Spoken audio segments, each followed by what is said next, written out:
Bismillahirrahmanirrahim. Alhamdulillahirabbil alamin wa bihi nasta'in ala umuri dunya waddin. Asyhadu an la ilaha illallah wahdahu la syarikalah wa asyhadu anna sayyidana Muhammadan abduhu wa rasuluh. Allahumma salli wa sallim wa barik ala sayyidina wa habibina Muhammad wa ala alihi wa sahbihi ajma'in. Qala al-musannif al-imam hujjatul Islam Abu Hamid Muhammad bin Muhammad al-Ghazali rahimahullah wa nafa'ana bi ulumih. Bayanu hukmil amalil masyubi wa istihqaqis thawabi bihi. I'lam anna al-amala idza lam yakun khalisan liwajhillahi ta'ala bal imtazaja bihi syawbun minar riya aw huzuzun minan nafsi faqad ikhtalafan nas bi anna dhalik hal yaqtadi thawaban am yaqtadi iqaba am la yaqtadi syai'an asla fala yakunu lahu wala alayhi wa amma alladhi lam yurid bihi illa ar-riya'a fa huwa alayhi qat'a wa huwa sababul maqti wal iqab wa amma al-khalisu liwajhillahi ta'ala fa huwa sababul thawab wa innaman nazaru bil mashub wa zahirul akhbar tadullu ala annahu la thawaba lahu wa laysa takhlul akhbaru an ta'arudin bih walladhi yanqadihu lana bihi wal ilmu indallah ay yanzura ila qadril quwwatil ba'is fa in kana al ba'isu ad-dini musawiyan lil ba'isin nafsi taqawama wa tasaqata wa sara al amalu la lahu wa la alayhi wa in kana ba'isur riya aghlaba wa aqwa fa huwa laysa binafi wa huwa ma'a dzalik mudirrun mubdin lil iqab. Na'am al-iqabul ladzi fihi akhaffu min iqabil amalil ladzi tajarrada lirriya wa lam yamtazij bihi syaibatu taqarrub wa in kana qasdu taqarrubi aghlaba bil idafah ila al-ba'ithil akhar falahu thawabun biqadri ma fadula min quwwatil ba'isid dini ila akhir.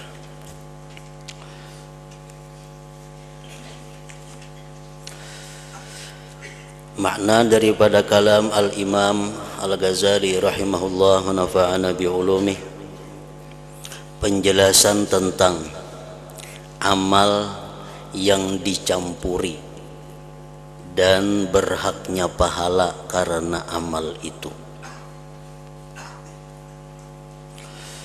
Ketahuilah bahwa amal itu apabila tidak ikhlas karena wajh Allah Ta'ala,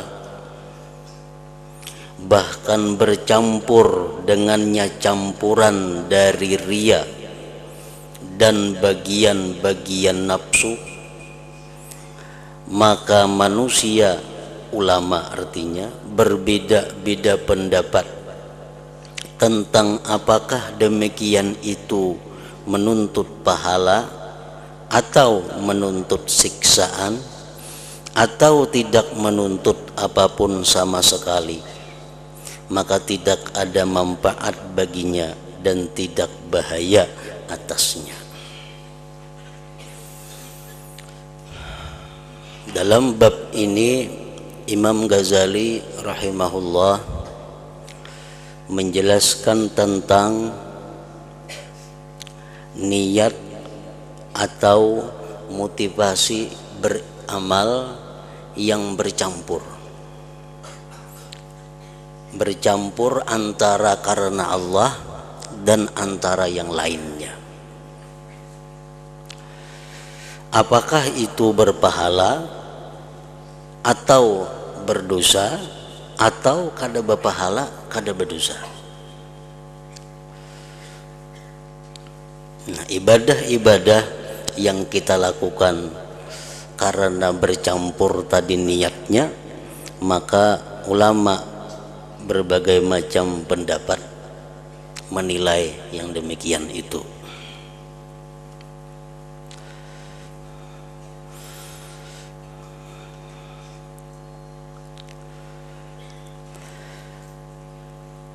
Ibadah yang dilakukan dengan ikhlas yaitu dengan karena Allah. kadang-kadang dicampuri oleh riya. Riya seperti mengharapkan pujian orang lain, seperti mengharapkan penghormatan dari orang lain, seperti mengharapkan sanjungan dari orang lain. Nah, itu adalah riya. Atau huzuzun nafsi, bagian nafsu. Dia beriktikaf di masjid dengan tujuan karena Allah, itu ikhlas. Tapi ada tujuan-tujuan lain sekaligus hendak beristirahat. Nah, beristirahat itu adalah huzuzun nafsi. Itu bukan riya, tapi huzuzun nafsi. Itu mengganggu juga lawan ibadah, merusak juga dengan ibadah. Orang puasa tujuannya karena Allah, itu ikhlas. Tapi ada juga orang puasa itu tujuannya adalah sekaligus untuk berpantangan. Lalunya puasa. Nah, maka puasanya itu adalah huzuzun nafsi. Ada kepentingan-kepentingan diri. Umpamanya jer dokter, ikam isuk kena ke tempatku praktik, tapi ikam jangan makan 12 jam. Nah, lalu kita berpikir jangan puasa sekaligus pajang kada makan juga. Nah, lalu kita puasa. Nah, puasa di sini ada unsur huzuzun nafsi, ada kepentingan diri. Nah, jadi permasalahannya adalah bagaimana kalau ibadah kita itu bercampur karena Allah ada, karena riya ada, atau karena Allah ada, karena kepentingan pribadi ada, kepentingan diri ada, huzuzun nafsi tadi. Nah, itu para ulama berbagai macam pendapat.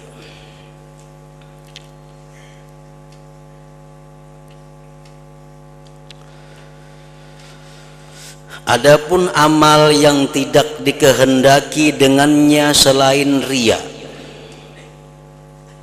adapun ibadah yang tidak dikehendaki dengannya selain riya, inya menyumbang semata-mata ingin dinilai orang bahwa dia itu sosial. Inya berbuat ibadah semata-mata ingin dimuliakan orang. Inya berbuat ibadah semata-mata ingin dihargai orang. Inya berbuat ibadah semata-mata ingin dinilai orang sebagai orang saleh, ahli ibadah. Nah, maka itu pasti kerugian atasnya, dan itu adalah sebab kutukan dan siksaan. Itu sudah kada ada khilaf lagi ulama, sudah kada ada pertentangan antara ulama, jelas bahwa ini hukumnya haram, dosa besar. Orang beribadah, orang melaksanakan hukum Allah, perintah Allah, tapi semata-mata tujuannya untuk mendapatkan kedudukan di sisi manusia, kada ada tujuan lain. Nah, ini sudah jelas mendapat kutukan, mendapat siksa. Adapun amal yang ikhlas karena wajah Allah Ta'ala, maka itu menjadi sebab pahala. Kalau kita beramal melaksanakan perintah Allah atau anjuran Allah, atau menjauhi yang dilarang Allah semata-mata karena Allah, itu pun sudah sepakat ulama mendatangkan pahala, mendatangkan keridhaan Allah Subhanahu wa Ta'ala. Itu sudah jelas. Dan ada campuran-campuran. Sembahyang karena mengharap ridha Allah, tidak ada yang lain. Nah, ini nyaman aja, jelas dapat pahala, dapat ridha dari Allah. Sesungguhnya perhatian itu, artinya masalah yang kita bahas ini pada amal yang bercampur. Nah, bercampur ini yang jadi persoalan. Inya sembahyang atau inya bersedekah karena Allah ada, karena Allah ada, mengharap pujian orang juga ada. Inya tolak berangkat naik haji, menunaikan rukun Islam ada, sambil membawa dagangan ada, bercampur.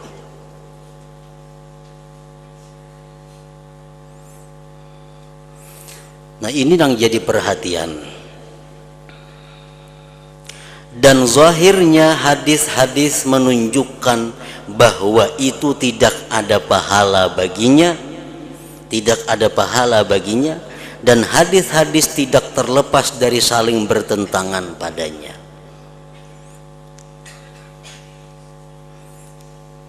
Ada hadis yang mengatakan itu hilang pahala, ada hadis yang mengatakan masih ada pahala. Nah, hadis-hadis pun bertentangan.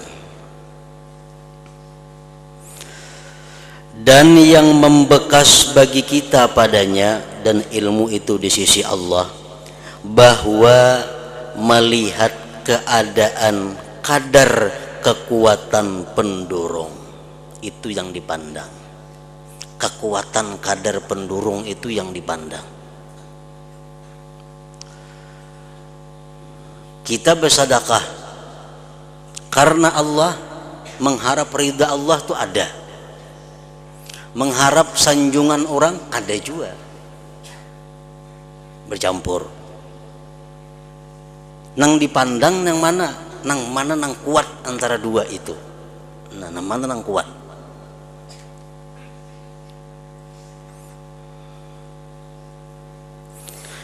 Maka kalau pendurung agama ikhlas karena Allah sama dengan pendurung nafsu riya sama, maka keduanya saling melawan dan saling menggugurkan, dan jadilah amal tidak manfaat baginya dan tidak menjadi mudarat atasnya. Pendurungnya sama. Inya bersedekah itu pendurungnya nih sama.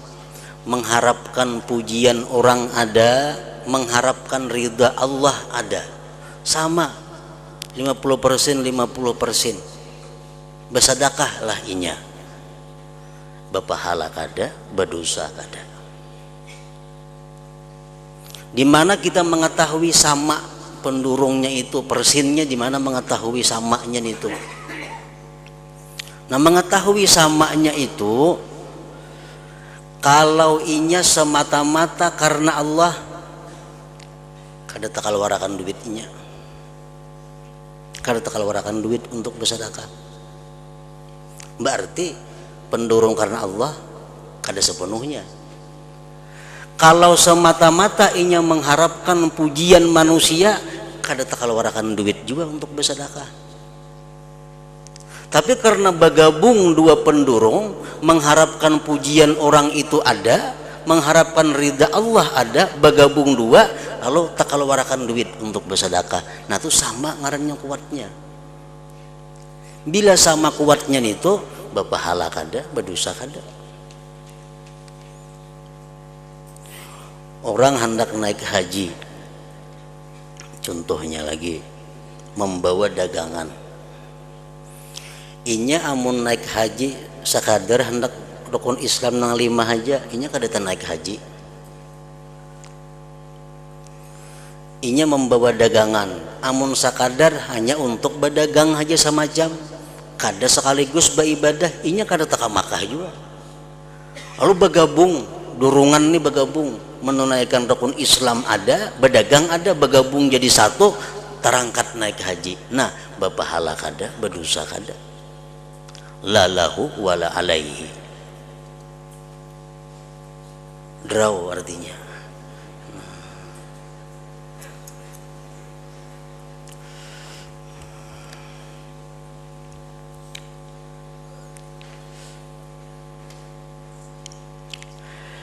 Dan kalau pendurung riya itu lebih menang. Nah, dan kalau pendurung riya itu lebih menang dan lebih kuat, maka amal itu tidak bermanfaat.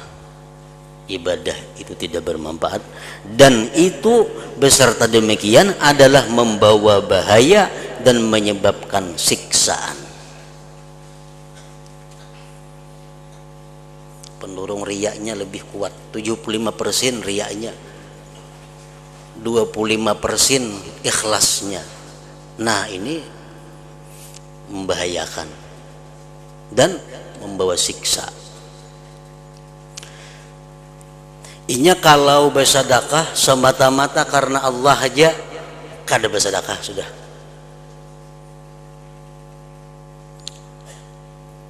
Kalau inya bersedekah karena mengharap pujian orang lain, inya bersedekah. Nah, berarti kuat mengharap pujian orang lain. Digabungakannya sedikit karena Allahnya juga. Nah, sedikit menimpel karena Allah itu mengharapkan surga umpamanya, mengharapkan keridhaan Allah. Cuma ini menimpel sedikit saja, nang iyanya mengharapkan pujian orang. Andai kata kada karena Allah pun inya bersedekah juga. Nah, ini karena pendorong riya nang menang. Nah, itu berbahaya dan membawa siksa.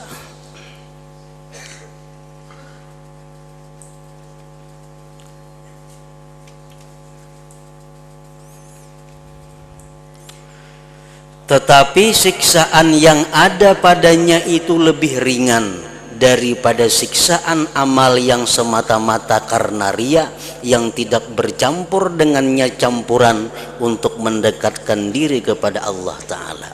Tapi tak inting pang siksaannya daripada nang pol riyanya itu pulang. 75% riya, 25% mengharap ridha Allah. Ini dapat siksa, kada dapat pahala. Tapi siksanya tak inting daripada orang nang semata-mata karena riya. Itu berat siksaannya.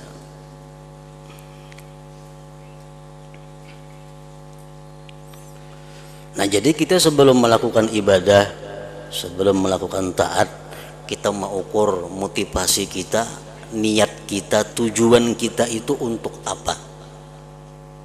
Bila untuk kebaikannya itu lebih banyak, bila karena Allahnya lebih banyak, selamat sudah. Selamat.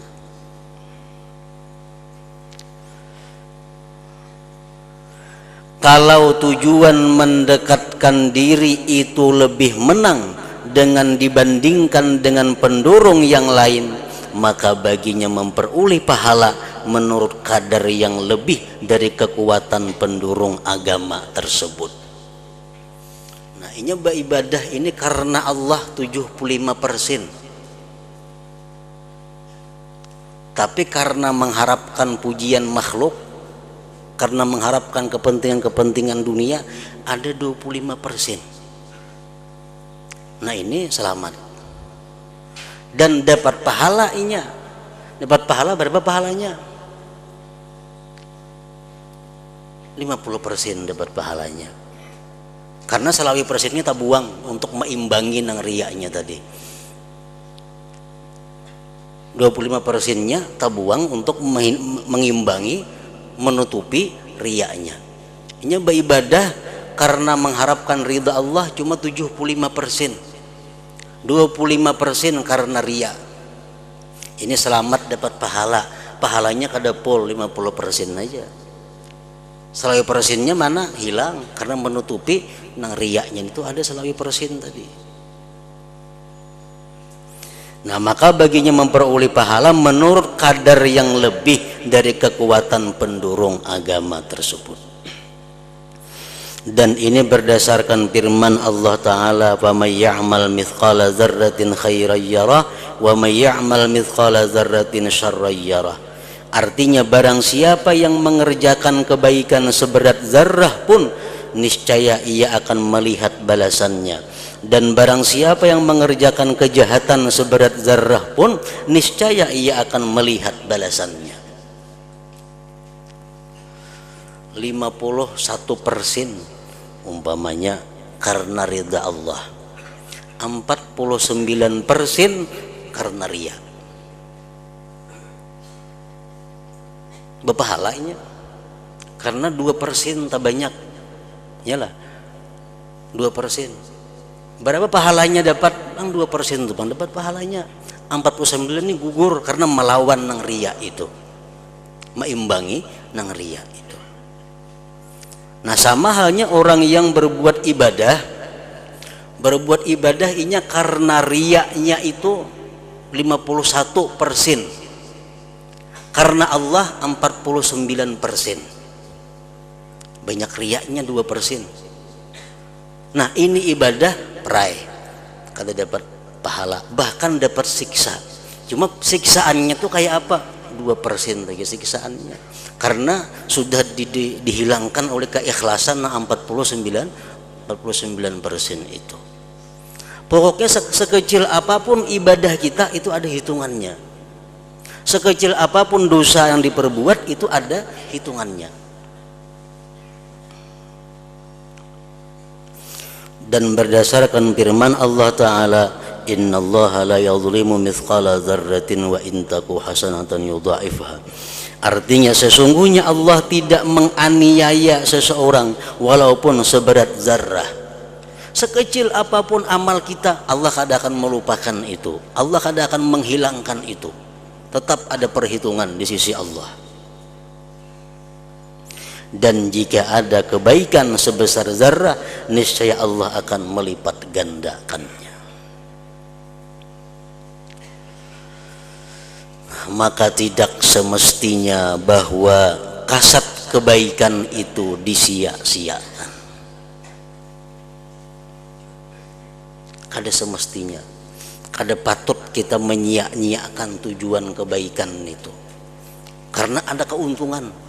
Sekurang-kurang keuntungannya apa? Mengurangi siksa. Misalnya untuk menyumbang, nah tapanasi nang apakah ono menyumbang ria kan tapanasi kan ria. Tapi ingat napa? Oh ini mesti disertakan mengharap ridha Allah. Nah sepersen bang ridha Allahnya ada hitungannya, Maka tidak semestinya bahwa kasat kebaikan itu disia-siakan. Bahkan kalau kasat kebaikan itu menang atas kasat ria, maka dihapus dari kasat kebaikan kadar yang menyamai kasat ria, dan tinggallah selebihnya lagi. Dan kalau kasat kebaikan itu kalah, maka gugur dengan sebab kasat kebaikan tersebut sesuatu dari siksaan kasat yang merusak itu. Nah, makanya tadi orang ria 51%, ikhlasnya ada juga 49%. Inya dapat pahala perai, kada dapat napa-napa, dapat siksa, cuma siksanya kada banyak 2%, karena ikhlasnya 49%. Jadi salesihnya itu aja nang disiksa, dan yang dapat pahala pun kalau nya ikhlas nang salesihnya itu aja.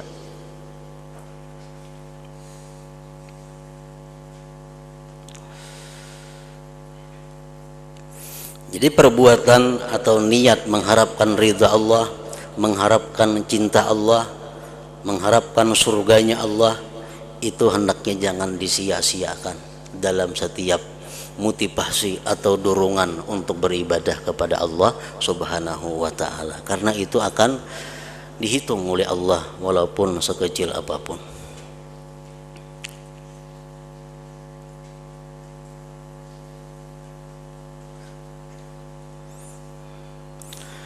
Dan membuka tutupan dari ini adalah bahwa amal perbuatan itu bekasnya pada hati dengan menguatkan sifat-sifatnya. Amal yang kita perbuat itu menguatkan lawan apa yang ada dalam hati kita. Misal hati kita berkehendak B, kita laksanakan, nah itu memperkuat kehendak dalam hati tadi. Maka ajakan riya itu termasuk di antara yang membinasakan, dan sesungguhnya makanan yang membinasakan ini dan kekuatannya adalah beramal yang sesuai dengannya. Kita misal bersedekah, hati ada riya bersedekah itu, tetap kita bersedekah walaupun riya. Nah itu memperkuat sifat riya yang ada dalam hati. dan dorongan kebaikan termasuk di antara yang menyelamatkan, dan sesungguhnya makanan pokoknya adalah amal yang sesuai dengannya. Kita bersedekah karena Allah, kita keluarkan sedekah. Nah, gerakan kita mengeluarkan sedekah itu memperkuat sifat ikhlas yang ada di dalam hati. Pokoknya perbuatan zahir ini memperkuat sifat-sifat yang ada di dalam hati. Maka apabila dua sifat itu berkumpul dalam hati, ikhlas ada, riya ada, maka keduanya saling berlawanan. Lalu apabila ia beramal sesuai dengan tuntutan riya, maka ia telah menguatkan sifat tersebut. Dan apabila adalah amal sesuai dengan tuntutan taqarrub, mendekatkan diri kepada Allah, maka ia sungguh telah menguatkan juga sifat tersebut. Inya ini riya ada, hendak bersedekah tuh riya ada, taqarrub kepada Allah ada, lalu inya bersedekah. Nah, sedekah itu memperkuat riya dan memperkuat taqarrub dalam hati. Maka ia sungguh telah menguatkan juga sifat tersebut. Salah satu adalah membinasakan dan yang lain adalah menyelamatkan. Riya membinasakan kita, ikhlas menyelamatkan kita. Maka kalau penguatan ini dengan kadar penguatan yang lain, maka keduanya saling melawan. Kalau riyanya 50%, ikhlasnya 50%, berlawanan ninya. Maka itu adalah seperti orang yang merasakan bahaya dengan kepanasan.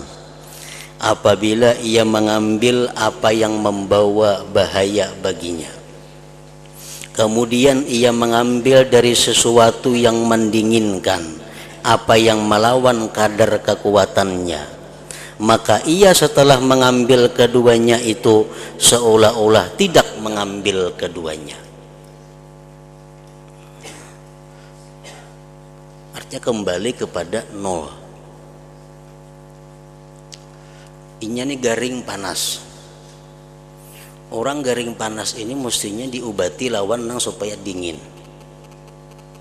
Untuk lo diobati dengan supaya dingin.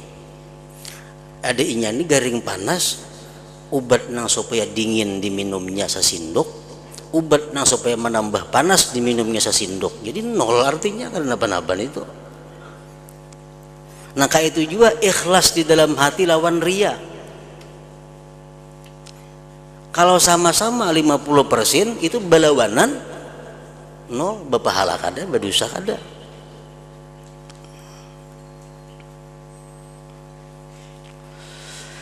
Dan kalau salah satu dari keduanya itu menang, maka yang menang itu tidak terlepas dari bekas. Nah, kalau sebuting menang, nah nang sebuting nang menang itulah nang mempengaruhinya, itulah yang menguasainya.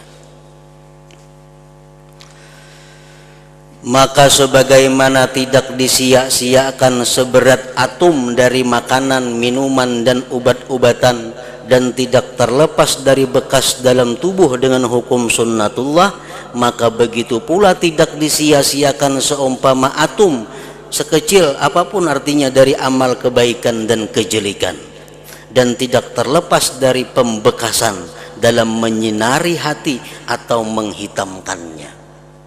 Sekecil apapun amal kebaikan itu ada pengaruh untuk menerangi hati. Sekecil apapun dosa yang kita perbuat ada pengaruh menghitamkan hati, dan pada mendekatkannya kepada Allah atau menjauhkannya kepada Allah.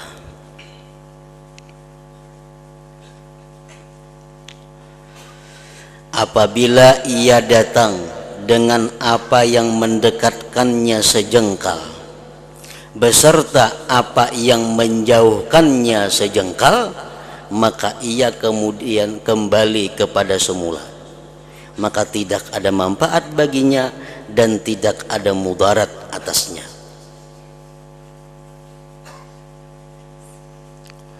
Umpamanya kita hendak mengambil barang itu andaknya daripada kita 3 meter jauhnya. Barang itu jauhnya 3 meter daripada kita berdiri. Lalu begitu kita berjalan semeter, dijauhkan pulang barangnya semeter, itu sama lawan kada berjalan ngarannya. Sama lawan kada berjalan. Nah kayak itu juga halnya kalau kita beribadah, ikhlasnya ada, campurannya sama lawan kada beribadah. Dan jika perbuatan yang mendekatkannya 2 jengkal, sedangkan perbuatan yang lain yang menjauhkannya 1 jengkal, maka lebih baginya 1 jengkal dengan pasti. Nah kalau inya barangnya 3 meter daripada inya, begitu inya berjalan semeter, dijauhkan orang pulang 1/2 meter, beparak aja artinya. Berjalan pulangnya semeter, jauhkan orang pulang 1/2 meter, berarti pacang sampai aja ke situ. Nah sama halnya kita beribadah, ikhlasnya ini ada 60%, riyaknya ada 40%, berpahala aja ibadah kita. Masih dinilai 10% oleh Allah Subhanahu wa ta'ala, karena itulah yang terlebih daripada riya tadi. Rasulullah sallallahu alaihi wasallam bersabda, atbi'is sayyi'atal hasanata tamhuha. Artinya ikutilah kejelikan dengan kebaikan, niscaya kebaikan itu menghapuskannya. Kita berbuat dosa, imbah itu kita berbuat kebaikan. Nah kebaikan itu menghapuskan dosa. Kebaikan itu menghapuskan dosa. Kita berbuat riya, dosa. Tapi ikhlas ada juga. Nah ikhlas itu menghapuskan riya. Sekadar apa banyaknya ikhlas, sekadar itulah kau menghapuskan kadar riya. Maka apabila riya semata-mata itu dapat dihapuskan oleh ikhlas semata-mata sesudahnya, maka apabila keduanya berkumpul semuanya, maka tidak boleh tidak bahwa keduanya tolak menolak secara terpaksa. Ikhlasnya 50, riyanya 50. Nah ini sama, tolak menolak secara terpaksa kedua-duanya. Lalu ibadah kita jadi kada bernilai apa-apa. Dan menyaksikan untuk ini oleh ijma'ul ummah, kesepakatan ulama atas bahwasanya barang siapa keluar untuk menunaikan ibadah haji dan bersamanya barang dagangan, maka ibadah hajinya sah dan diberi pahala, dan telah bercampur dengan ibadah haji tersebut bagian dari bagian nafsu. Kalau orang untuk ke Makkah naik haji tapi sambil membawa dagangan, itu lain riya, ngarannya itu huzuzun nafsi, kepentingan diri. Ini merusak juga. Inya berangkat haji tapi sambil membawa dagangan, bawa jamu, nggak ada di situ, dibawa di sini. Nah itu menurut kesepakatan ulama hajinya sah dan diberi pahala. Tetapi mungkin dikatakan hanya saja ia diberi pahala atas amal-amal haji ketika ia sampai ke Mekah, dan barang dagangan yang tidak dihentikan atasnya, maka ia adalah orang ikhlas. Dan hanya saja yang bersekutu adalah sepanjang perjalanannya, dan tidak ada pahala padanya manakala ia bermaksud berdagang. Orang naik haji sambil membawa dagangan. Nah, ini di perjalanannya memang ini kada termasuk orang yang berjalan menuju haji. Dalam perjalanannya kada dapat pahalanya karena sambil berdagang. Tapi perkara ini di Makkah kayaknya ambil mikat, di Makkahnya kayaknya beihram, tawaf, sa'i, tetap berpahala dan sah itu. Cuma berangkat dari rumah sampai ke Makkah itu kada dihitung sebagai perjalanan orang yang naik haji. Kan ganal pahalanya kalau kita keluar rumah menuju Mekah dengan tujuan haji, itu setiap langkah adalah pahala. Setiap langkah yang kita ayunkan merupakan pahala. Dan andai kata kita mati di pertengahan jalan, kita mati sebagai orang yang sudah haji. Nah ini kada didapatkan pahala-pahala ini kalau kita ke Makkah sambil berdagang. Perkara sampai di Makkah ini berdagang, amunnya mengerjakan rukun-rukun haji, itu lain lagi kisahnya. Tetap ini berpahala dan sah. Cuma pahala di perjalanan kada dapat.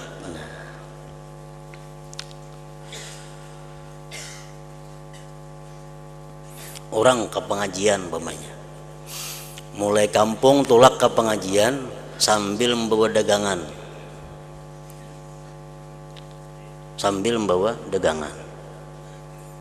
atau sambil ada nak ditukar selagi orang apa di pasar, tulak mulai kampung ke pengajian. Nah mulai kampung inya ke pengajian itu langkah-langkahnya kada dicatat sebagai pahala.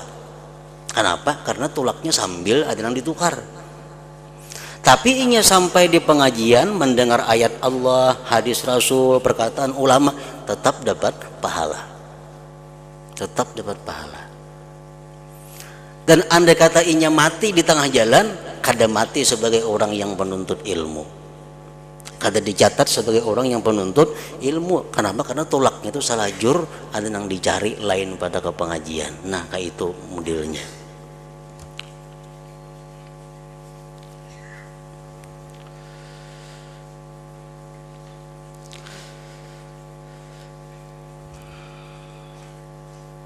Tetapi yang benar, ujar Imam Ghazali, adalah bahwa dikatakan manakala haji adalah penggerak yang pokok dan tujuan berdagang adalah seperti penolong dan pengikut, maka di perjalanan tidak terlepas dari pahala.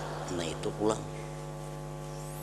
Kalaunya tujuannya berdagang ini kecil aja, tujuannya berdagang ini sekadarnya aja, tapi yang utama tujuannya itu haji, tetap di jalan dapat juga pahala. Kecuali tujuan berdagangnya genal pada haji, nah itu nang kada dapat lagi pahala. Kalau tujuan dagangnya hanya sekadar-sekadar aja, tapi yang utamanya ini adalah haji, macam sponsor turis tuh, itu dapat pahala ini di tengah jalan itu. Kenapa? Ini mengawal jamaah banah haji tulak nih tuh. Orang berusaha turis membawa haji ke Makkah. Ini naik haji nah apa tujuannya? Ini mengawal jamaah yang dibawanya ini nah. Lalunya berangkat haji. Nah di perjalanan ini kan dapat pahala. Kenapa? Karena ada tujuan haji mengawal jamaah yang umpat inya. Tapi perkara inya di Makkah kayaknya tawaf, sa'i itu kan tetap dapat pahala. Di perjalanannya aja kadang mendapat pahala. Tetapi ujar Imam Ghazali, kalau tujuannya itu yang besar, yang utama adalah haji, yang lainnya itu hanya sedikit, maka di perjalanannya pun tetap dapat pahala juga.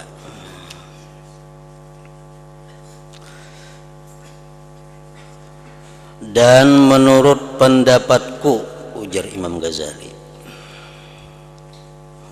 bahwa orang-orang yang berperang itu tidak mengetahui pada dirinya akan perbedaan di antara memerangi orang kafir di jihad yang banyak harta ghanimah padanya dan jihad yang tidak ada harta ghanimah padanya. Dan jauh bahwa dikatakan mengetahui perbedaan ini dapat menghapuskan pahala berperang mereka secara keseluruhan. Imam Ghazali kada sependapat lawan itu. Ini misal hendak memerangi orang kafir,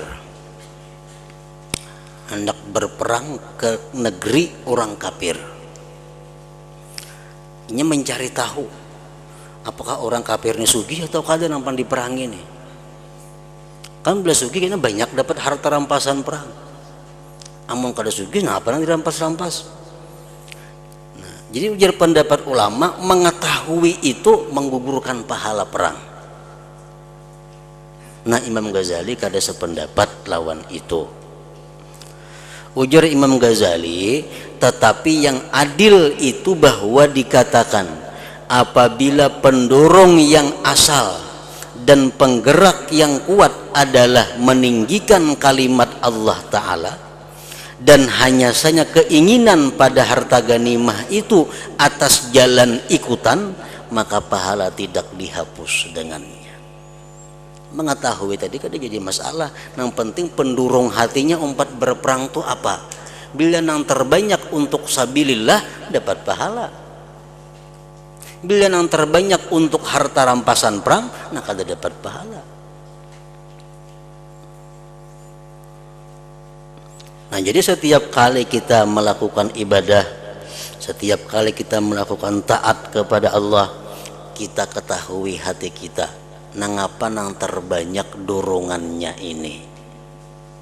Bila dorongan nang terbanyak itu mencari keridhaan Allah, selamat saja. Bila nang terbanyak dorongan itu selain daripada ikhlas, selain daripada keridhaan Allah, berarti langkah kita melakukan ibadah ini adalah bahaya, berarti mendapatkan siksa. Jadi usahakan, artinya dari keterangan ini kita disuruh mengusahakan bahwa niat kita dalam ibadah itu mencari keridhaan Allah itu usahakan lebih daripada kadar yang lain-lainnya. Amun kada kawa murni 100%. Beribadah murni 100% karena Allah kada kawa umpamanya. Mesti ada campuran-campuran. Nah, usahakan campuran itu jangan sampai lebih daripada 50%. Nah, soalnya kalau lebih pada 50% maka merusak akan pahala ibadah dan mendatangkan siksa kepada kita. Naam, ya, pahalanya tidak sama dengan pahala orang yang hatinya tidak berpaling kepada harta ganimah sama sekali. Karena sesungguhnya berpaling ini adalah kekurangan, tidak boleh tidak. Inya berperang ini karena Allah murni. Nang saya kuning berperang karena Allah juga, tapi ada sedikit maunting harta rampasan perang. Sedikit saja ada. Nah, berperang kedua-duanya dapat pahala. Namun pahala nang ada maunting itu jelas kada sama dengan pahala orang yang murni berperang untuk meninggikan kalimat Allah Subhanahu wa taala. Nah, ingat situ. Jadi kalau kamu bertanya ayat-ayat dan hadis-hadis,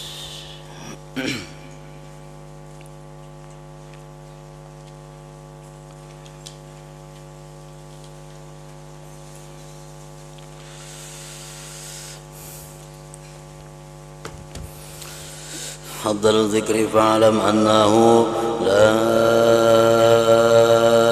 ilaha illallah Muhammadur Rasulullah, la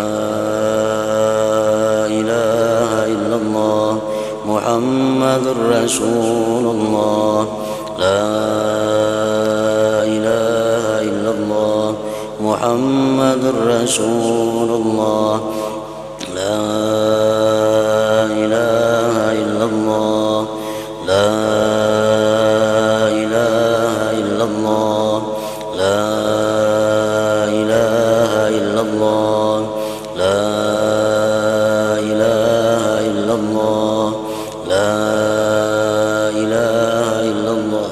Allahu Allah, Allahu Allah, Allahu Allah, Allahu Allah, Allahu Allah, Allahu Allah, Allahu Allah, Allahu Allah,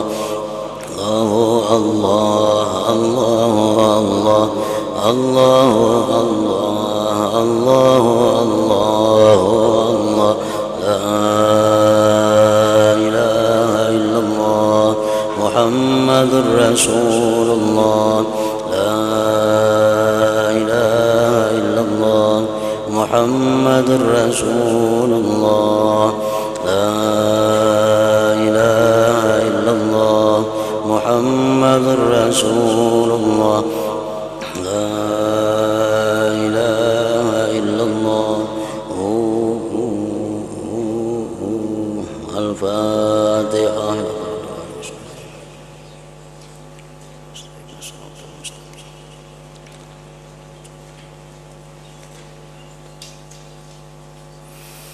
يا أيها الراجون منه شفاعة صلوا عليه سلموا تسليما.